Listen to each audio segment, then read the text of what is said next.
Whew. Neutral cards in Scholomance were actually really, really good. So, let's go. There is still quite a lot of neutrals, but there is less in this set than there is normally. So let's get straight to it. We have at first the Intrepid Initiate. It's a 1 mana common 1/2 with spellburst, gain +2 attack. If you have the coin with this, it's a 3/2. It's a Flame Imp. That's really good. It's also a permanent buff. It's not end of turn, so that makes it quite strong. It might see play in tempo decks. It might see play in some zoo maybe. But again, it's that 2 health point is a really, really important break point right now. A lot of 2 health removal in the game. And zoo, the Warlock has the 2 health removal spell for their soul shards, which they might want to run in the zoo build. So weakens it that way. Again, this is also just straight up weaker than things like Battle Fiend and Demon Hunter. Battle Fiend will scale more, and it won't take long until Battle Fiend is just better than this. So I don't think it will see too much play. So, I was completely wrong about this card. It defines most aggro decks in the standard format right now, and even some in Wild. Face Hunter in particular loves the Intrepid Initiate, and in Wild, Aggro Druid has been dominating the format largely on the back of this 1 mana 1/2. There are other cards that contribute to that factor. Gibberling, for example, is insane in Wild comparatively, but Intrepid Initiate is one of the best cards in the set for aggro, and has seen a ton of play over the expansion cycle. Next up is Sneaky Delinquent. It's a 2 mana common 3/1 with stealth, and when it dies, it adds a 3/1 ghost with stealth to your hand. 3/1 with stealth is a decent stat line, and maybe Stealth Rogue will run this if they are a tempo deck because it gives them 2 stealth minions, aggressively statted ones at that, which is nice. They are hard to remove unless you want AoE, but if you AoE the first one, then they get a second one that you also probably have to AoE unless they attack with it. But by then it's already done the 3 damage. I think this is actually quite good in Stealth Rogue, but I don't see it in too many other places. So basically, right on the money. It actually saw a ton of play in Stealth Weapon Rogue because it was 2 separate stealth minions, and they really, really needed that, and it kind of pushed them over the edge. It was actually insane in that deck. I don't know if it sees much play now that Passage has been nerfed and Stealth Rogue kind of doesn't exist as much as it used to. But it has popped up in some aggro decks every now and then as a flex choice to generate a little bit of extra value. And sort of be not anti-board clear, but it's sort of, I guess, insurance against some board clears. Next up, we have One Maker. It's a 2 mana 2/2 that adds a 1-cost spell from your class to your hand. Cobalt Spellkin, right? So play 5 mana 3/5, add 2 1-cost spells from your class to your hand. I think Highlander decks will actually run this over the Spellkin if they're not running dragons, because this is probably better than that. Because it's an earlier play, it gives you the 1-cost spell. A lot of classes, notably though, have had their 1-cost spell slot, I guess, nerfed in a way because they've had a lot more cards added. Like Demon Hunter had Double Jump added to the pool instead of just having Twin Slice and Mana Burn and the Silence, etc., etc. But this might also make Silence prevalent in the meta because of Demon Hunter. Because Demon Hunters in Wild actually are running Cobalt Spellkin in Odd Demon Hunter because it gives them access to their Twin Slices and stuff like that. So True. Notable card there. Maybe we'll see some standard play again in Highlander decks because people just want 1-cost spells that they don't necessarily want to run in their deck. Like Rogues might run this to get things like Brain Freezes. Same goes for Mages. They get Ray of Frost. They get Magic Tricks. Sometimes they get Devolving Missiles. It's not that bad. I think it'll be fine. Might see play across a variety of decks as one-off. I don't think it'll be like a meta-defining card or anything, but just a good value to across multiple classes. Oh my god, I'm getting all these neutral cards incredibly wrong. One Maker was insane. It saw play in Tempo Mage. It sees play in aggressive Demon Hunter decks. It even sees play in some aggressive Hunter decks, just for the extra value of like getting adorable infestations and stuff like that. Admittedly, it is in Highlander aggressive Hunter decks, but it is in those decks. One Maker saw an absurd amount of play, and I'm shocked that I didn't even mention the evocation interaction. One Maker ended up getting evocation nerfed because it was such an efficient way to generate the spell. And even if you didn't get evocation off the One Maker, you could potentially get a magic trick that would give you the evocation.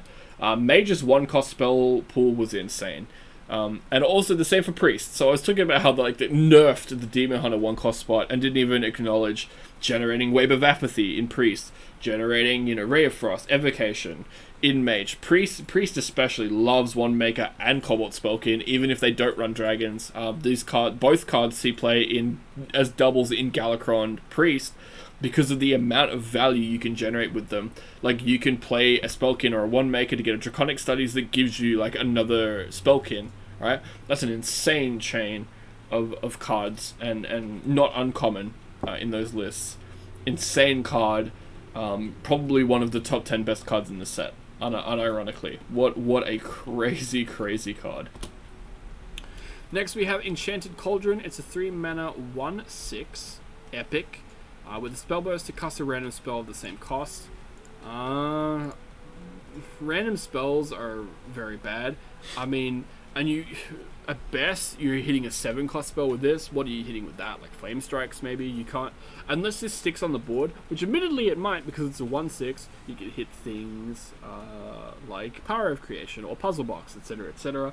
But the Cauldron will have to live through everything to do that, and the spell is random.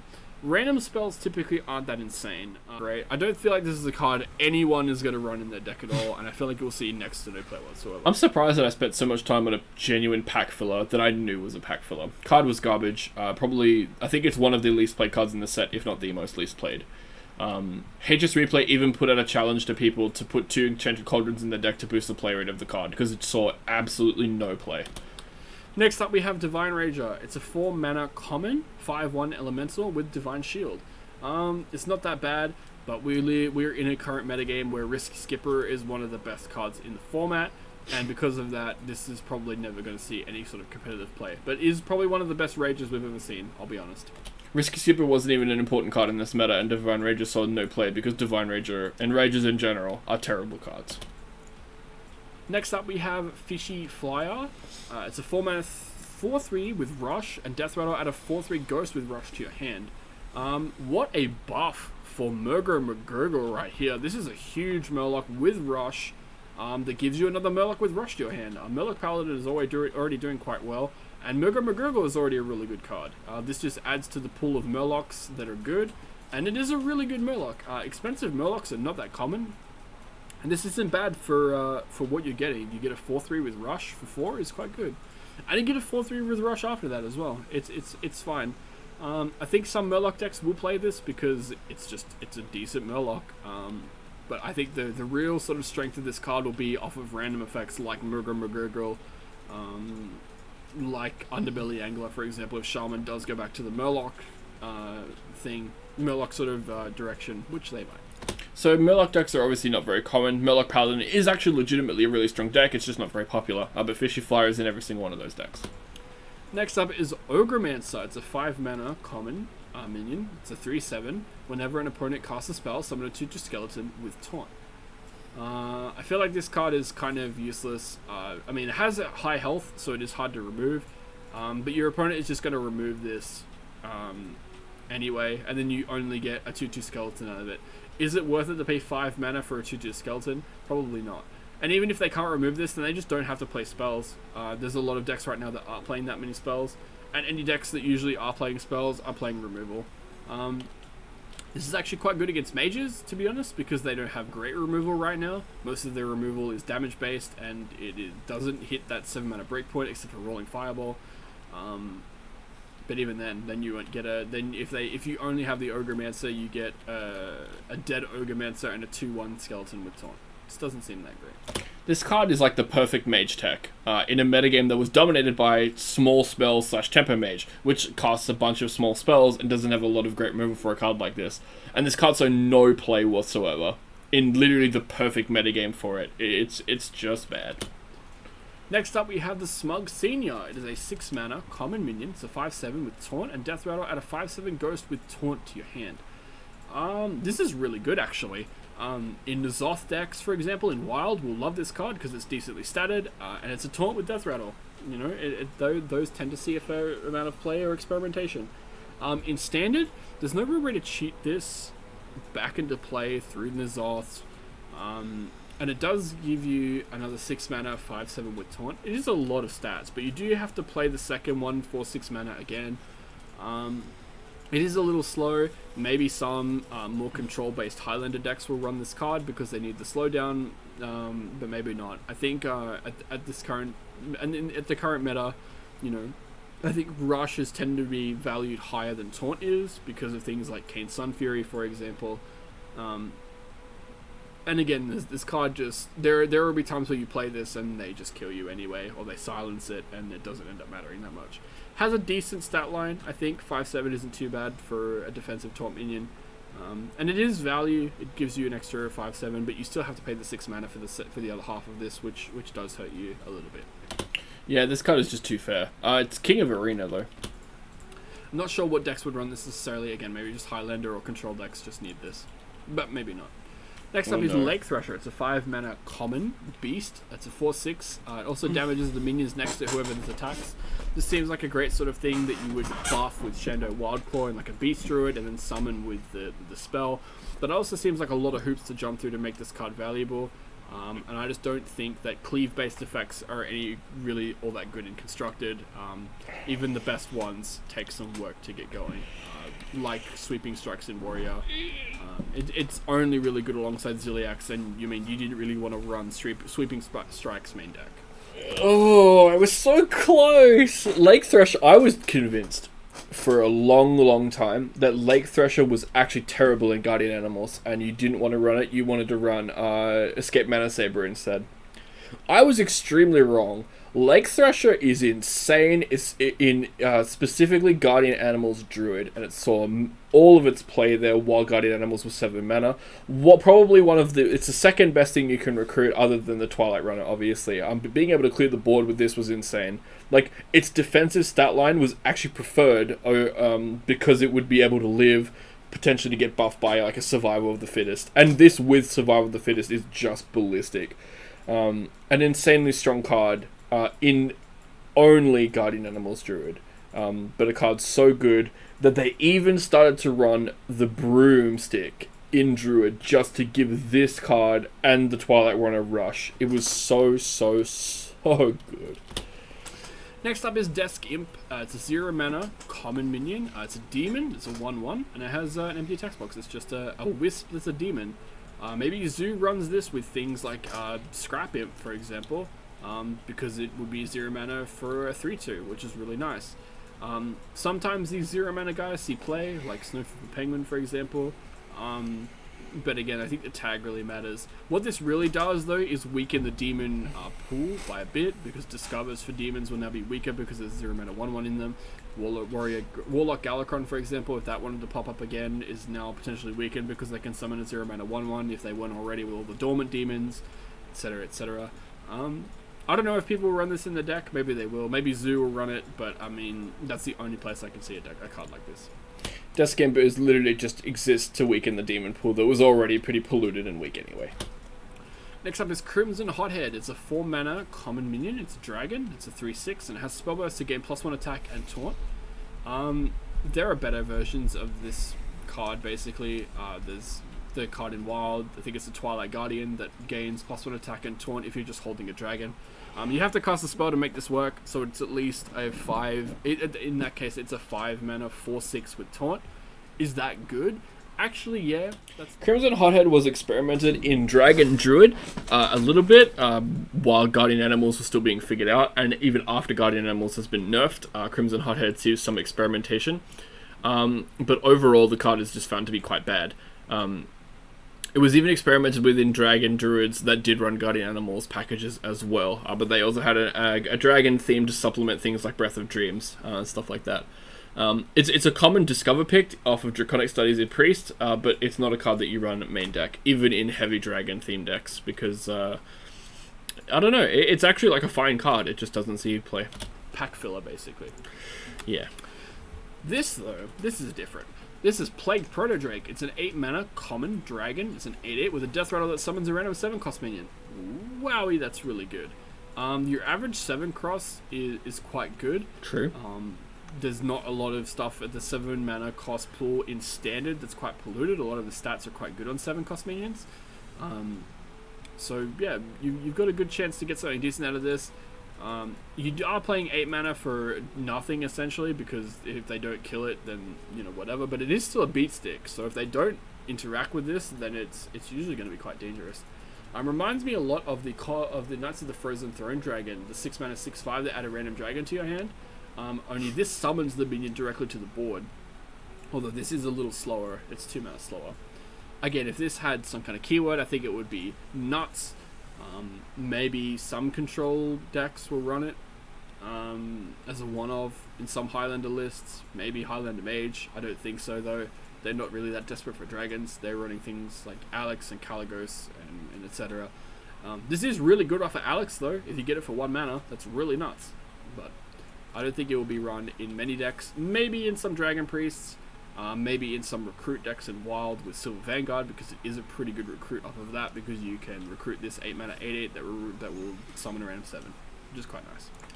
So technically, Plague Proto Drake does see some play in Big Shaman of all things. It's actually not bad in that list. Doesn't see play in Recruit Warrior though, or with Silver Vanguard in any capacity.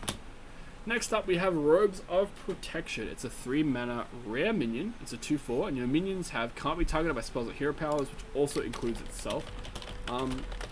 Anyone who's played Hearthstone over the last 4 months or so will tell you how strong can't be targeted by spells or hero powers are if you're a control player.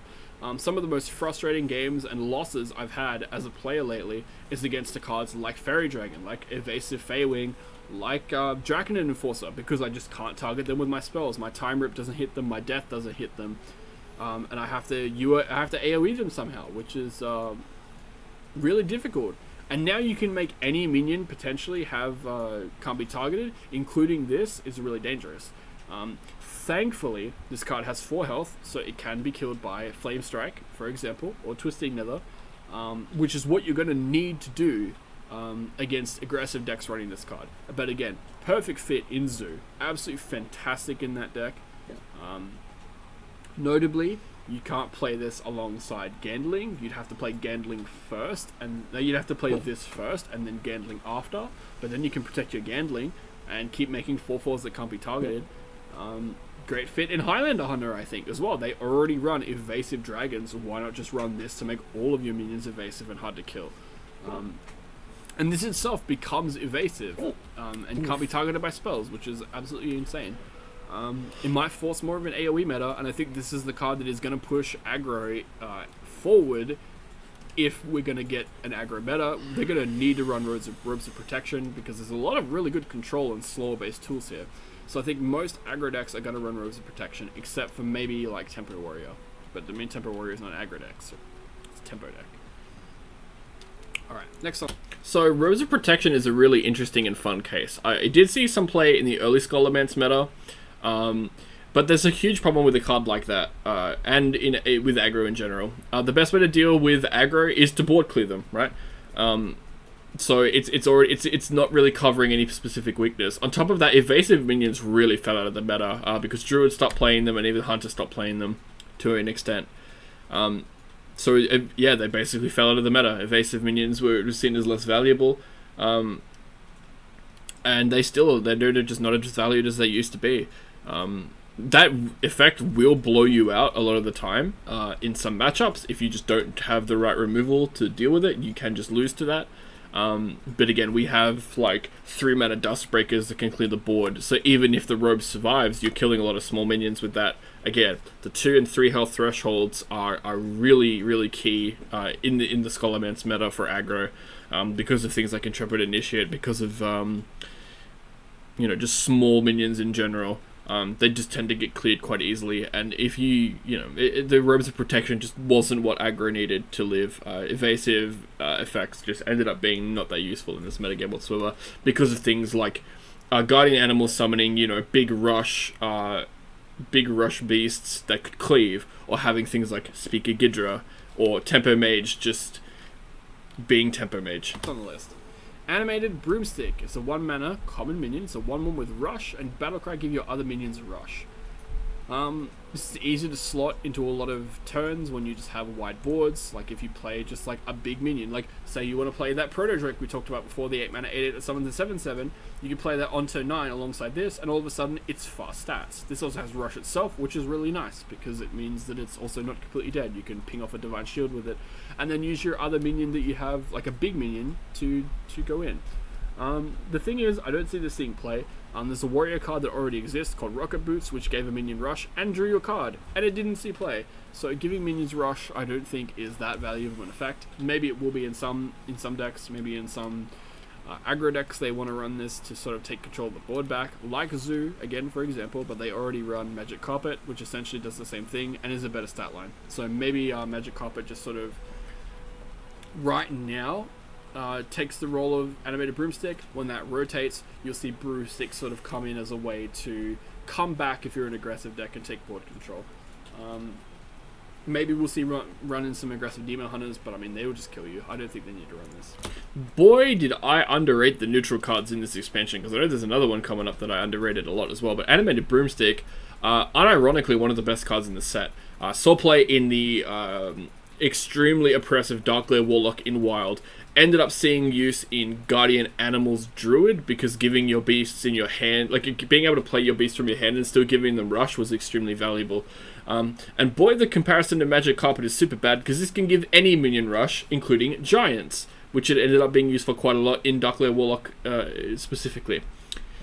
It's seen a lot of play across multiple decks. I think even some control decks end up using it, again, for that reason, to give some minions fast stats. Being able to grant any minion rush and have a 1/1 rush yourself is ballistic. Probably in the top 10 of the best cards in the set. Animated Broomstick was an insane card. Next up is Tour Guide. It's a 1 mana 1/1 with the Battlecry. Your next hero power costs 0. This is nuts in Battlecry Shaman, actually. Being able to Lol Shaman. make your doubling Battlecry hero power cost 0 is really great, especially in a class where you have access to Shadow Walk, for example.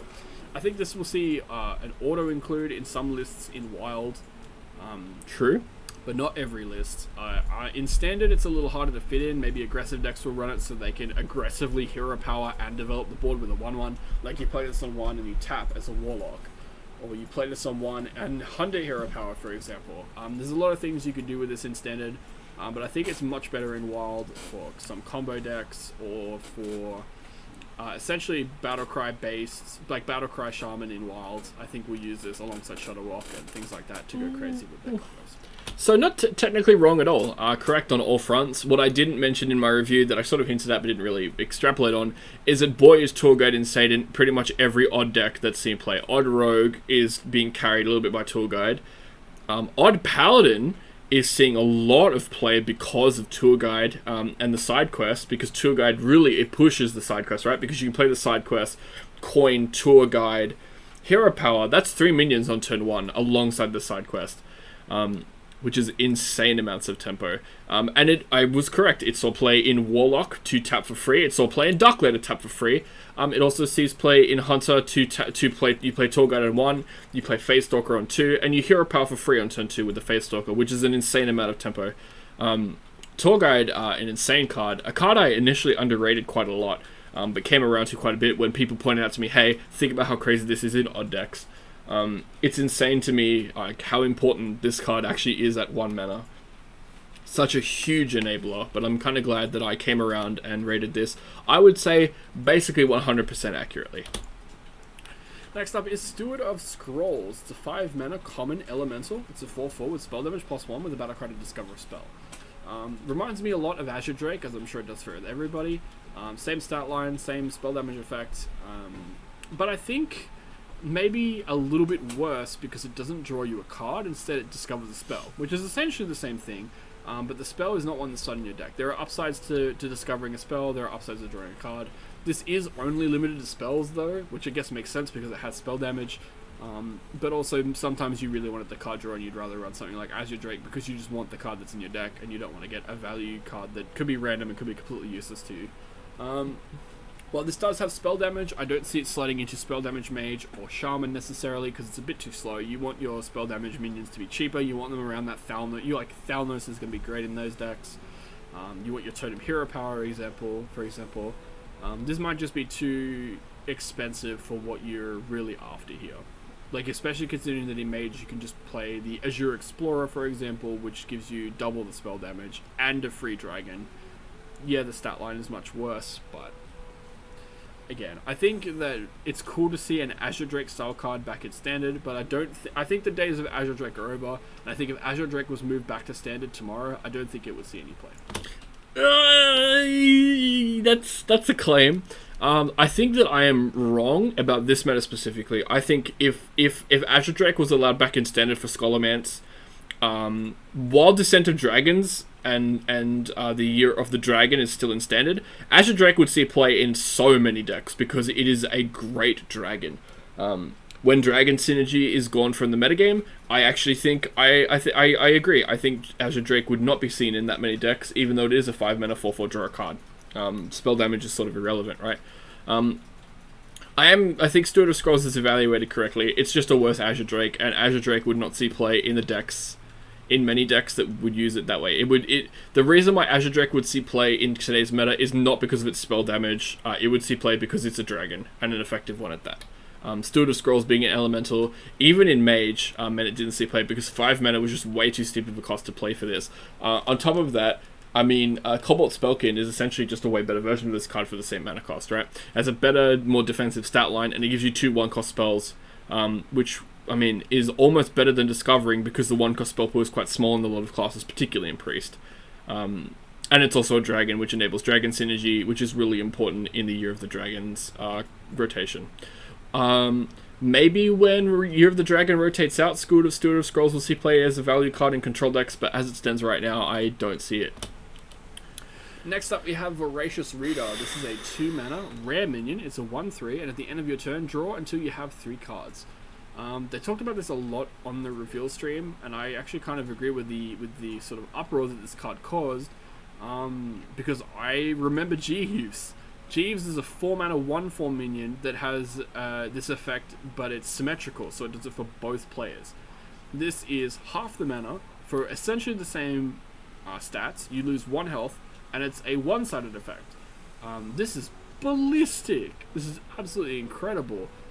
Warlock Zoo decks will run this.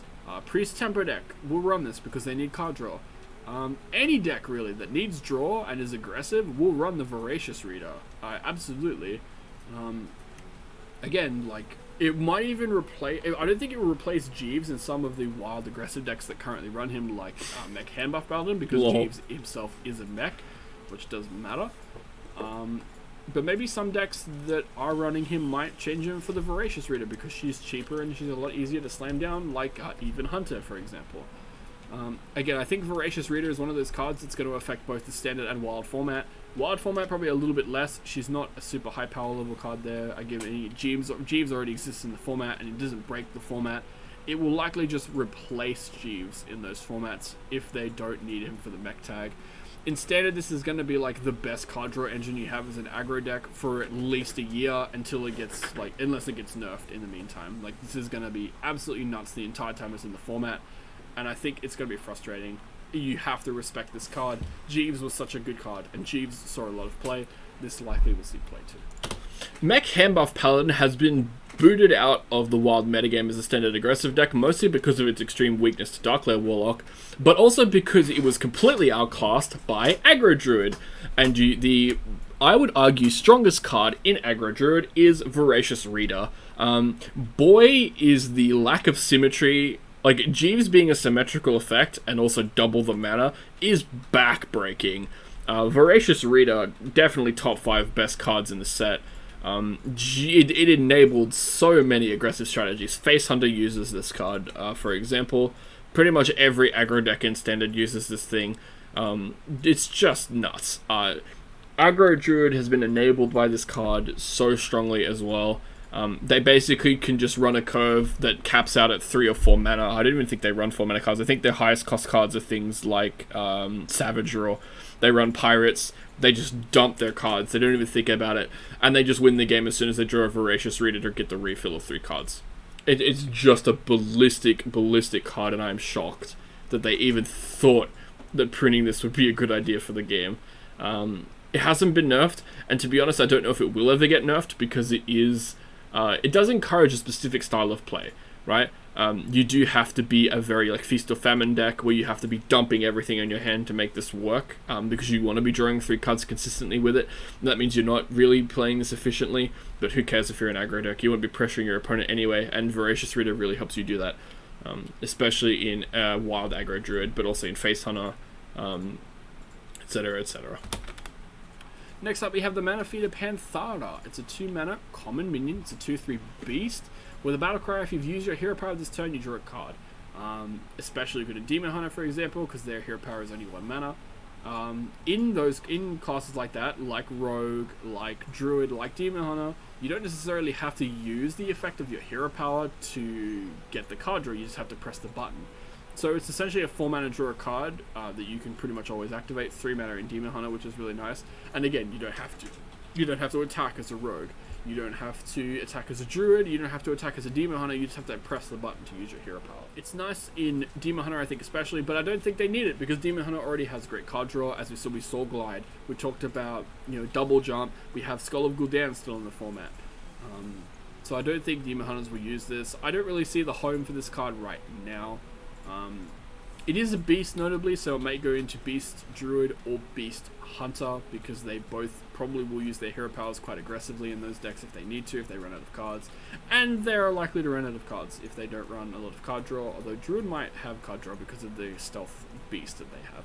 So I see this as being just okay. I don't think there's a home for it right away. I think it's kind of pack fillery, but we'll see. Maybe it'll see play to be a consistent sort of good card in just some tempo-y aggressive style decks.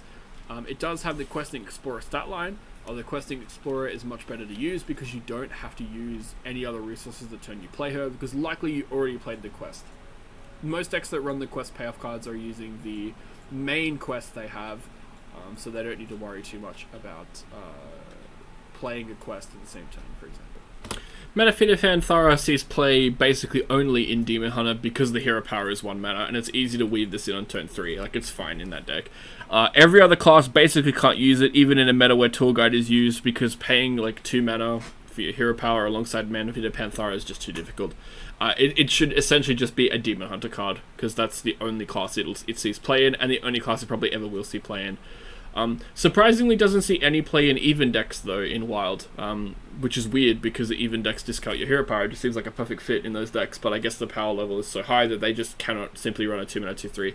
And the only even deck that really sees any play is even Shaman, and they don't really want to run a 2-mana 2/3 in the deck when they're running 2-mana 3/4s that overload them for 1. It's also no good in even lock because, well, I mean, you're just doubling down on drawing cards, which you don't really need to do that much. It's a fine card. It sees play in the tier 1 Soul Demon Hunter lists some of the time, but not all of the time. Next up is Sorceress Substitute. It's a 6-mana common minion. It's a 6/6 with battle cry. If you have spell damage, summon a copy of this. I think this fits perfectly into spell damage mage. It's like a curve topper in that tempo deck. It's not hard to get a cheap spell damage minion. It's not hard to get the Lab Recruiter, the Lab Assistant, for example, to cost 0 like it did in the reveal stream, and then you get a 6-mana 12/12 and a 1/3 with spell damage +1 on the board. It's really, really, really good. I also wonder if Arcane Watcher will see play in that deck too. The can't attack unless you have spell damage minion. That will be interesting to see. I'm not entirely sure right now. My hypothesis would be no.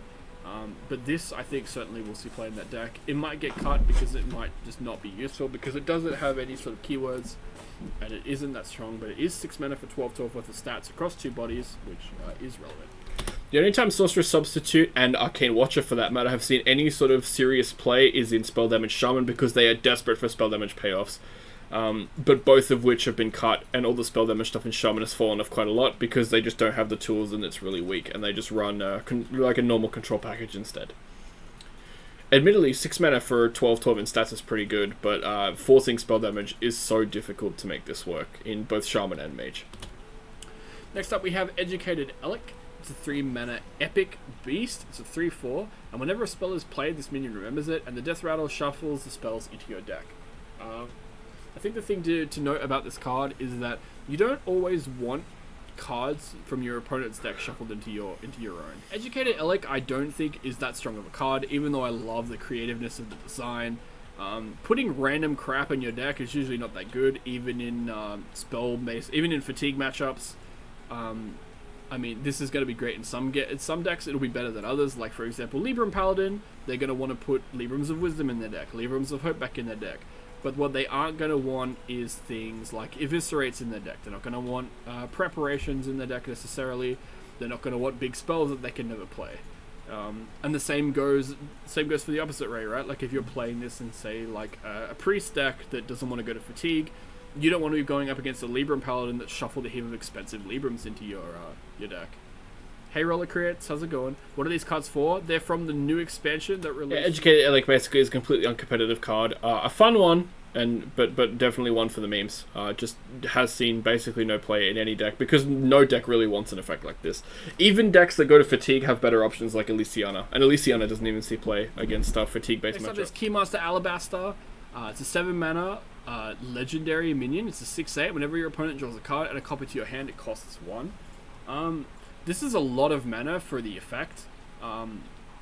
If you can force your opponent to draw cards in Wild, for example, with things like Cold Light Oracles with Naturalizers, that's a lot of value you're getting out of your opponent.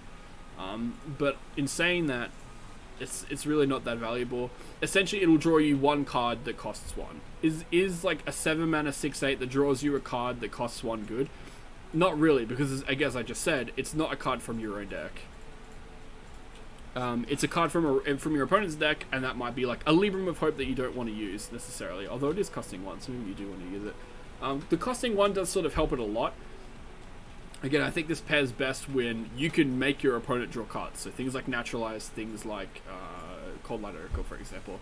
It's just a value card, but I think there are better options in the format right now. And again, not many decks are going to fatigue, but also... So yeah, Keymaster Alabaster basically is a value card where value is not needed. As I said, like you can just use Elysiana if you're thinking about going to fatigue. This doesn't even help you in fatigue, really. It does see some inclusion in some control decks, some more greedy control decks, but typically was cut a lot of the time because a 7 mana 6/8 that draws you essentially one cost card is not good enough. And sometimes that one cost card was just not really that valuable anyway. Next up is Vectus. It's a 5 mana legendary minion. It's a 4/4 with a battle cry. Summon 2 1/1 whelps. Each gains a death rattle from your minions that died this game.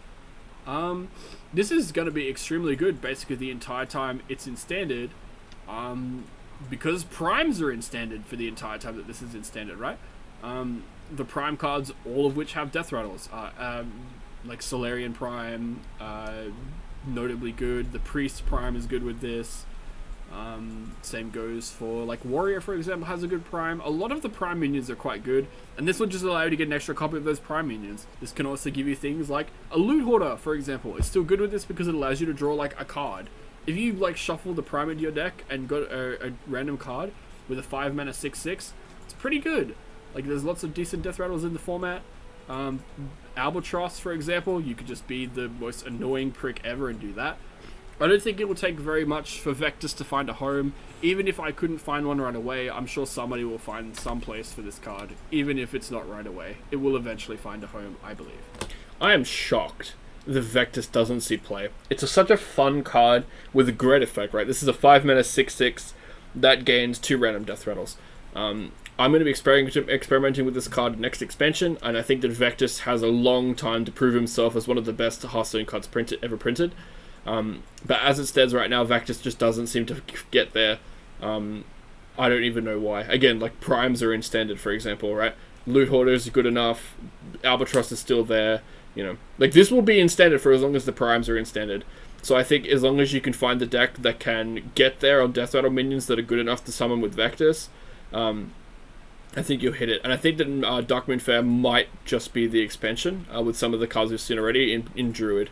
But that'll be something I'm going to mess around with. Who knows if it's meta. But yeah, Vectus genuinely surprising to me that it didn't find a home in the end. It's been tested in Hunter quite a bit, but it doesn't just see any play, which is really, really surprising to me. Sphere of Sapience.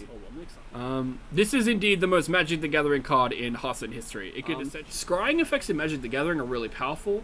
But Magic the Gathering is a game where the variance in your draw is very different to Hearthstone. In Hearthstone, you're always drawing a potentially playable card. And even if you can't play it that turn, eventually you'll get the mana to play it. Whereas Hearthstone has land drops, and you can get flooded out in Magic really easily, where you just need to draw an answer or a playable threat that you have in your deck, and all you do is draw lands. And scrying sort of prevents that problem, because you do have to run lands in your deck in Magic the Gathering, which are essentially useless in the late game. However, I don't want to give this card too much shit, because we're currently in a format in Hearthstone where people are running singleton decks with not a lot of consistency, even though it seems like some decks just win and always have the fucking nut curve in their deck every time.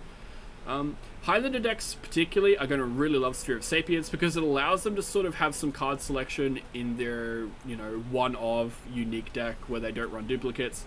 So instead of having to, randomly hope they get the card they need, they could say, no, I don't need to draw this minion right now, I can throw it to the bottom of my deck and draw something else. And I think that's where this card will find most of its homes, in things like Highlander Mage and Highlander Hunter, etc, etc. I think it'll be really good in those decks. I think it'll be also great in Reno Priest in Wild, because you can dig for your combo pieces there.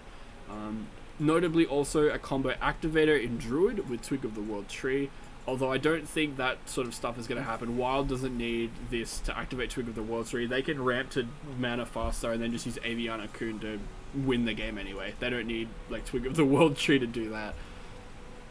I think this is a perfect Highlander card though. But again, you do also have to draw this, so there's a chance that it has a downside. But again, a neutral weapon is an interesting design space, and I definitely see this going into some combo and control decks, and definitely Highlander lists. Sphere of Sapience is commonly seen in Highlander lists as predicted, although not in Highlander Hunter. Highlander Hunter is much more aggressive than I predicted. But it does see play in some control decks, and combo decks, and Highlander decks alike, because it just adds some consistency to those lists. A card that is surprisingly underrated even now. People just don't really give Sphere of Sapience a lot of credit for the amount of play it actually does see. It is a surprisingly useful card. And people really say oh, Sphere of Sapience is not as good as I thought. Sphere of Sapience is not that good. Sphere of Sapience still sees a ton of play. And it turns out that the scrying effect is actually good in Hearthstone too. Even though every card in your deck is still basically a guaranteed playable, and you don't have land drops to flood you out and screw you later in the game. But yeah, Sphere of Sapience has seen a decent amount of play, and I would say is actually a really good card. Next up is Lawkeeper Polkelt. Shocking card. This is a 4-mana legendary minion. It's a 4/5 with a battle cry to reorder your deck from the highest cost card to the lowest cost card. I couldn't really find a home for this necessarily, but I'm sure there is one. This is one of those cards where brain geniuses will figure out exactly where to put it and how good it's going to be, or some degenerate combo you could do with it in a couple of weeks. As it stands right now, the only thing I can think of is things like Shivala combos in Wild, where you play this, and then you play your Holy Wrath, you draw your Shivala off the top of your deck, and you kill your opponent with it. That's going to be pretty sweet to do most of the time, especially since Holy Wrath and this can be played on the same turn, if you haven't played your Shivala yet, at least. In Standard, it's still a really great card, right? In the late game, you play this, and suddenly all your draws are the highest quality, most powerful cards in your deck left, until you get to Fatigue, obviously, and then you start to, eat shit and lose.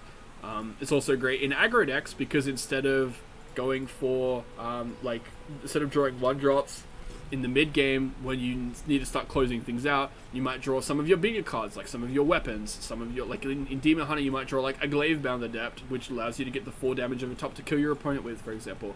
But you do have to run a 4-mana 4/5 to get there. I feel like aggro decks are the least likely place you'll see Lawkeeper Polkelt, because it is a one-off card in that deck, and it's also just a 4/5. But a powerful card all the same. And again, interesting design space. This is really good. Being able to draw, the best card in your deck every turn over and over again is going to be a really interesting effect. So Lawkeeper Polkelt has seen play in, and basically enabled, Raza Priest to take over the Wild format and become the best and one of the most consistent combo deck the format has ever seen. The only combo deck I would say that is faster than Raza Priest right now is Malagos Druid, but that is not a consistent speed. But it can win faster.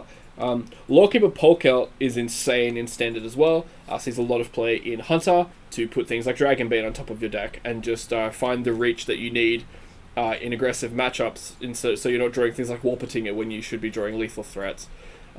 It's also a huge enabler for the Mozaki OTK Mage, which admittedly is not a tier 1 insane deck, but a deck that is a lot of fun, and they need Polkelt to make that deck work. And if Mozaki gets any more support in the future, Polkelt will be necessary whenever that deck is relevant. I think Polkelt will continue to see play for the rest of his life in Standard, and will obviously be eternal in the Wild format so long as Raza Priest doesn't get hard countered or nerfed into oblivion. An insanely strong card. Look even Polkelt. Pen Flinger. It's a 1 mana common minion. It's a 1/1 with a battle cry to deal 1 damage, and the spell burst returns this to your hand. It's just a repeatable version of Elven Archer. Elven Archer is crying. They got power crept. Like, the power creep in this set is insane. This is just an Elven Archer that you can keep repeating over and over and over again.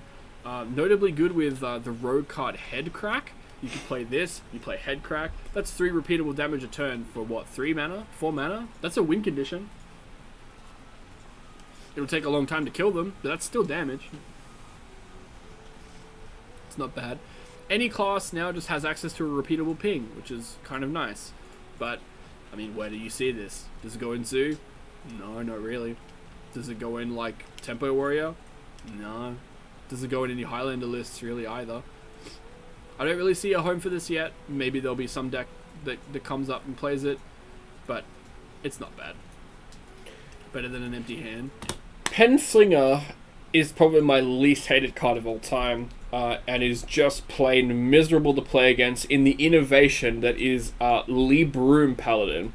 It is the pure Paladin list, but they take out the pure stuff and they run things like Penflinger, Wild Pyromancer, and the broom, the animated broomstick we saw before.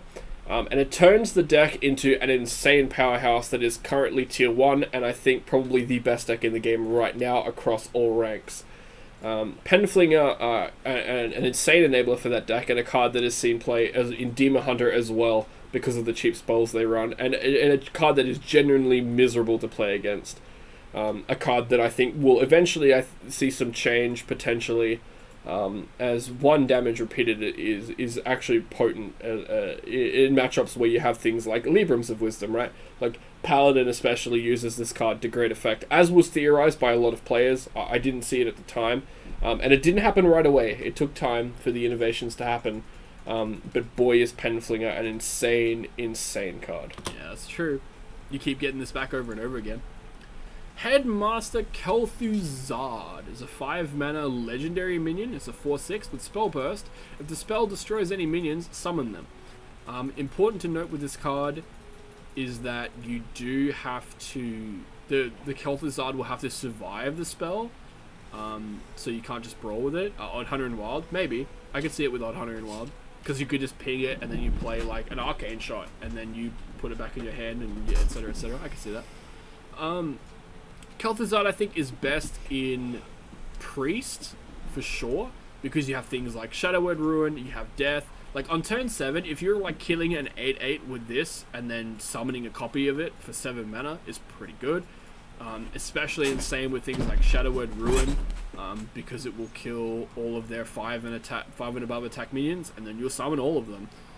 It's also great with, like, small board clears, right? Like, if you're against, say, a Demon Hunter, and they have like a heap of 2 health guys, you play this, and then you play like a Breath of the Infinite on it on like turn 7, turn 8, you just get to steal their board of tiny minions, and that's a huge tempo swing.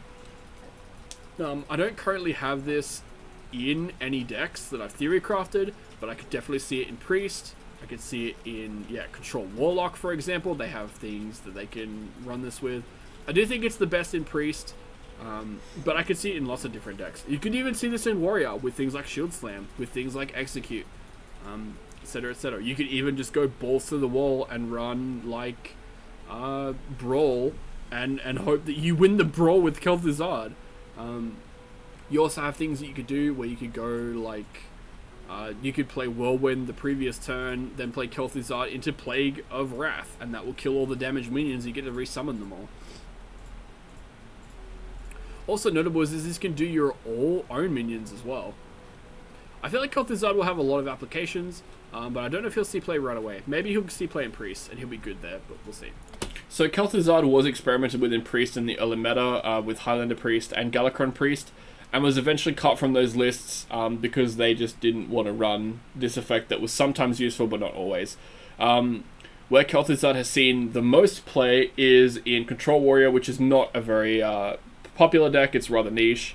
And it's also seen some play in Quest Druid after the Guardian Animals nerf. It's a very flashy card and really fun, but it turns out that there are much better ways to do similar effects in the game.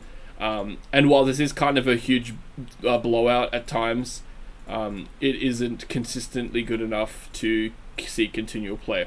I love the flavor of this card, and I think that over the next year, and especially during standard rotation, this might pick up and see some play again.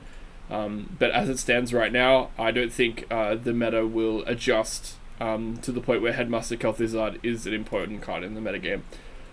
Admittedly, a lot of predictions are putting Darkwind Fair, my own included, as a slow metagame. So Headmaster Kel'Thuzad does thrive in that metagame in Priest. So maybe it will make a resurgence, especially in a format dominated by old gods, right? Like Headmaster Kel'Thuzad plus Shadow Word Ruin against like a N'Zoth board is going to be insane. So definitely keep an eye out for old Headmaster Kel'Thuzad, I think, in the future. A card that could potentially see some resurgence in the right control decks. Next up is Onyx Mage Scribe. It's a 6 mana common minion. It's a 4/9 dragon. Spell burst to add 2 random spells from your class to your hand. We've seen similar effects like this before. In fact, this makes Cobalt Spellkin look like shit. Cobalt Spellkin is a 5 mana 3/5 dragon that adds 2 random 1-cost spells to your hand. This you're paying 1 more mana for a 1/4 extra in stats, and you get random cost spells instead of 1-cost spells, which is quite good. Notably though, you do have to spell burst this to get the spells, but this is a really, really thick body at 6 mana. Like, this is an insane stat line. Probably a really busted arena card, actually. Again, maybe you don't need to worry too much about activating the spell burst on this on the same turn you play it, because how are they going to kill a 4/9 dragon? And are they even going to care about killing a 4/9 dragon? The spell burst isn't that big that you have to kill it, and it's also not that big of an offensive threat that you really have to worry about it. I feel like this is actually fine. It's just an okay card. Maybe you'll see play in Highlander decks if they desperately need the value, but I don't see them doing that. Dragon Priest, if that becomes a deck, might run it because they need something more top end and more value. Since they probably aren't running their Galakron. Maybe they are. I don't know. Maybe it seems kind of pack fillery to me, but who knows. I'm just trying to see the positives of this. It's not a bad spellburst card. It just seems kind of like a minor effect. The thing with Cobalt Spellkin was that the results were predictable. Cobalt Spellkin saw a ton of play because 1-cost spells were extremely valuable, especially in Priest. And it was easy to get a card that you would want and would be wanting to play. Draconic Studies. I think the worst 1-cost spell in Priest you can get is Inner Fire, obviously. It did see some play in Priest in some value decks, but it outclassed by Cobalt Spellkin quite a bit, actually. Next up is Cult Neophyte. It's a 2 mana 3/2 rare minion. Has a battle cry of your opponent's spells cost 1 more next turn. Lotheb was a card. It was a really powerful combo disruption tool at 5 mana. It's 5 mana 5/5 that made your opponent's spells cost 5 more next turn. This notably is very annoying for tempo mages because they want to discount their spells with things like Sorcerer's Apprentice, and if you can interrupt that, they're probably very annoyed. But I think annoyed is like the most you'll get out of this card. I don't see it seeing that much play. It's a combo disruption card, but it's not a major one. Like, 1 extra mana on some spells won't matter, especially considering we're about to go into a metagame that has access to old Innovate in both Shaman and Druid. Although that will cost them 1 mana, admittedly. Honestly, I don't see... This effect is so minor, and the stat line doesn't matter, that it's just not going to do anything good in Standard, I don't think, and especially not in Wild. Anti-mage card. It is, admittedly, it's very good against mages, but I feel like there's better options out there against mage. Although, yeah, it really does mess with their Sorcerer's Apprentice tempo turns, stuff like that. So, Cult Neophyte, as a huge shock to me, was one of the best cards in the set. It turns out that on key turns, being able to delay your opponent's spells, like Guardian Animals, for example, was huge. It saw play in the effervescent Dark Lair Warlock. It saw play in some aggro decks. It's just a really good card to delay some control players' key turns, like Brawls in Warrior, and Guardian Animals are ramps for Druid and stuff like that. A card that saw a lot of play in Rogue too. Just annoying is the right word for the card, but annoying and effective, and that's what made it super great. There's a card in Warlock with a similar effect coming out in the Document Fair, but I actually think Cult Neophyte will be better than it, because Cult Neophyte is a 2-mana 3/2. This is a 3-mana 3/3. So, you know, and again, affecting spells specifically is really good. I don't know why I didn't see, like, wow, this is basically a mini Lothar that comes down really early. It can still be used to disrupt key turns from some decks, but again, I didn't realize that Guardian Animals was going to be such a potent force in the metagame, and how important it would be to disrupt that. Transfer Student we've seen before. I'm not going to review this card necessarily.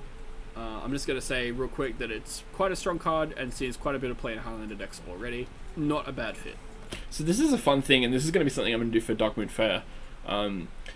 Is that since Dark Moon Fair will be getting a mini set about a month into the expansion, I think I'm going to be re-reviewing the cards during that expansion reveals, that mini set reveal season, to sort of be like, hey, we've been a month, here's how the meta looks, here's what cards are seeing play and what are not, and then we'll come back again at the end of the meta after the new set is out, etc., and I'll be able to predict again. And Transfer Student is going to be a fun example of this, where I already have, like, Past Nano here has some sort of idea of how Transfer Student goes and what it's like. Transfer Student dropped off immensely hard after Scholomance came out, because Highlander decks fell off immensely hard after Scholomance came out, and the Highlander decks that did see play, Hunter and Priest, didn't actually want the effects of the Transfer Student very often. The Highlander deck that it saw the most play in was Mage, and Highlander Mage was trash, and it still is. It fell off super, super hard. A powerful card, certainly, but a card that has fallen off quite a lot, and I think the novelty of the card also was encouraging people to play it much more often than necessary in most decks. And then finally, oh my god, it's the last card, we have Wretched Tutor. It's a 4-mana common minion. It's a 2/5 with a spellburst to deal 2 damage to all other minions. It's pretty good. We have effects in the metagame, or in this set, that are probably a lot better than this, that can do this effect consistently at the end of every turn, instead of just once after a spell. But this is really good. In Arena especially, it's really nuts there.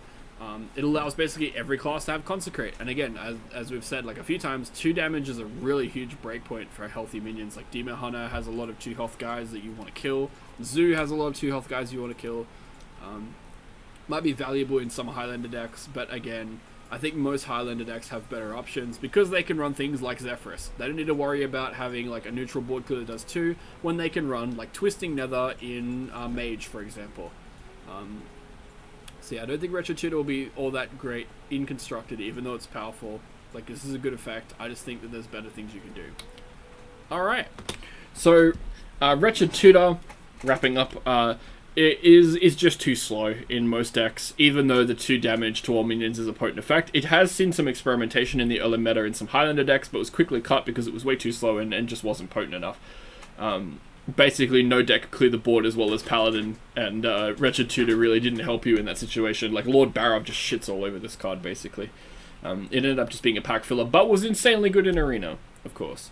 Thanks for joining me, re-looking at Scholomance Academy. I really like card reviews, and seeing like how wrong I was. Boy, did I underrate some neutral cards that ended up being super, super influential in the meta. Looking forward to reviewing the Dark Moon Fair cards for the first time, and seeing how wrong I'll be after that first month. Thanks, everybody.